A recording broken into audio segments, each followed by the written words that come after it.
السلام علیکم ورحمۃ اللہ وبرکاتہ الحمد للہ رب العالمین والصلاة والسلام علی سید الانبیاء والمرسلین اما بعد۔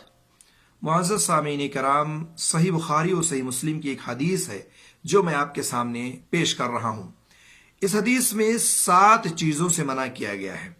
ان 7 چیزوں کو ہم دیکھیں کہ کہیں ایسا تو نہیں کہ ہم ان میں سے کسی ایک چیز میں ملوث ہیں، اور اگر کسی بھی آدمی کے اندر یہ عیب اور یہ چیزیں پائی جاتی ہوں تو اس کو چاہیے کہ اس کو ترک کرنے کی کوشش کرے اور سنت کے مطابق زندگی گزارنے کی کوشش کرے۔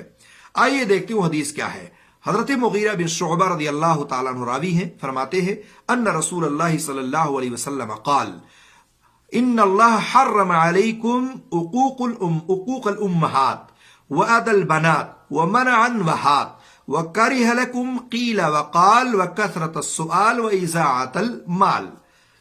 اللہ کے رسول صلی اللہ علیہ وسلم فرماتے ہیں کہ اللہ تعالیٰ نے تم پر ماؤں کی نافرمانی، لڑکیوں کو زندہ درگور کرنا اور احسان سے باز رہنا اور دوسروں کے سامنے ہاتھ پھیلانا حرام فرما دیا ہے، اور کثرت سے باتیں کرنا اور کثرت سے سوال کرنا اور مال کو ضائع کرنا ناپسند کیا ہے۔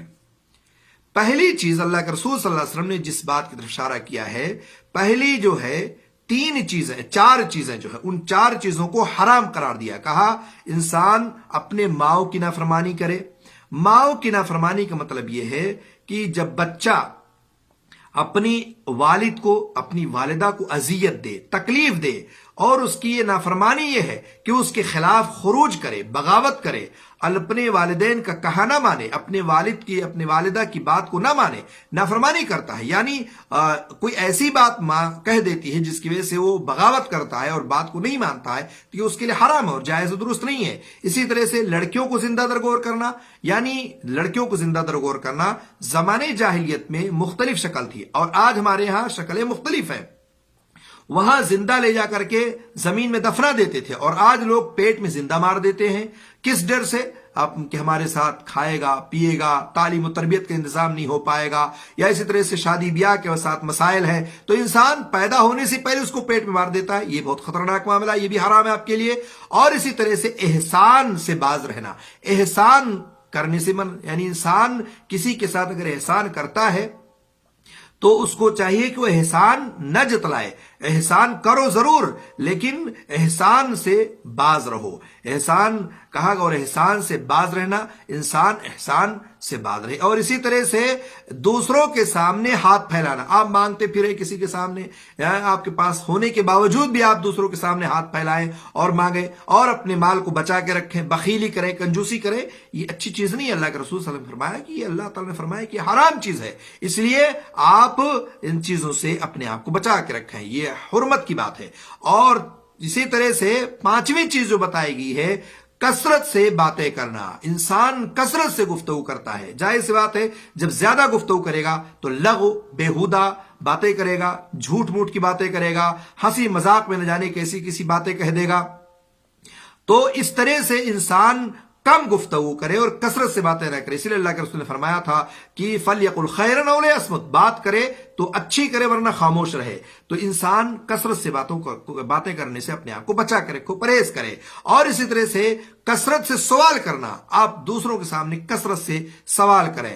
سوال کرنا جائز و درست ہے، اس میں نہیں کہتا کہ درست نہیں ہے، لیکن آپ بلا وجہ کثرت سے لوگوں سے مانگتے رہتے ہیں اور کثرت سے سوال کرتے رہتے ہیں اور اسی طرح سے ہاتھ پھیلاتے رہتے، تو اس سے بھی منع کیا۔ اور کثرت سے سوال کرنے سے مراد یہاں یہ ہے کہ آپ کسی بھی عالم سے، کسی بھی مولوی سے جہاں پہنچے آپ، تو مولوی صاحب اس کا کیا مسئلہ ہے، یہ کیسے ہوگا، وہ کیسے ہوگا، آپ عمل نہیں کرتے ہیں لیکن پوچھ تاچھ خوب کرتے ہیں، خوب پوچھتے ہیں آپ، یعنی عمل ایک طرف اور لیکن عمل نہ کر کے صرف آپ پوچھتے ہیں بار بار، ہر نماز میں، ہر نماز کے بعد، جہاں بھی ملے، چلتے پھرتے سوال پہ سوال، سوال پہ سوال کرتے رہتے ہیں۔ تو کثرت سے سوال کرنے سے پرہیز کرے۔ اور اسی طرح سے آخری چیز اور 7ویں چیز ہے مال کو ضائع کرنا اور ناپسند مال کو ضائع کرنا ناپسند کیا ہے۔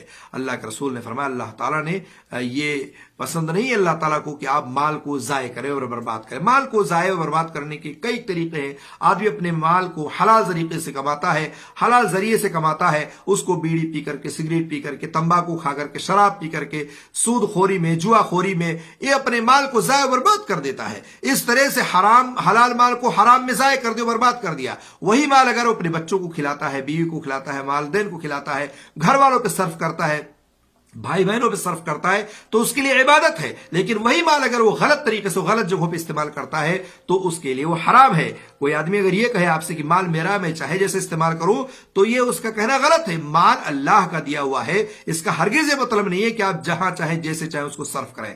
حرام طریقے سے صرف کرنا آپ کے لیے ممنوع ہے، آپ کے لیے جائز درست نہیں ہے۔ حلال طریقے سے استعمال کریں، یہ آپ کے لیے جائز و درست ہے۔ تو بہرحال اس حدیث میں 7 چیزوں کا طرف اشارہ کیا گیا ہے۔ پہلی چیز اپنے ماں کی نافرمانی نہ کرے، دوسری چیز لڑکیوں کو زندہ درگور نہ کرے، تیسری چیز احسان سے روکے رہے، احسان سے باز رہے، چوتھی چیز دوسروں کے سامنے ہاتھ نہ پھیلائے، اور پانچویں چیز کثرت سے باتیں کرنے سے اپنے آپ کو بچائیں، اور چھٹی چیز کثرت سے سوال نہ کریں، بار بار سوال سے بچیں، اور ساتویں چیز مال کو بھی ضائع نہ کرے اور برباد نہ کرے۔ اللہ تعالی ہم سب کو ان تمام چیزوں سے بچنے کی توفیق عطا فرمائے، اور جو صحیح طریقہ اللہ کے رسول نے ہمیں بتلایا ہے اس پر عمل کرنے کی توفیق عطا فرمائے۔ آمین رب العالمین۔ والسلام علیکم ورحمۃ اللہ وبرکاتہ۔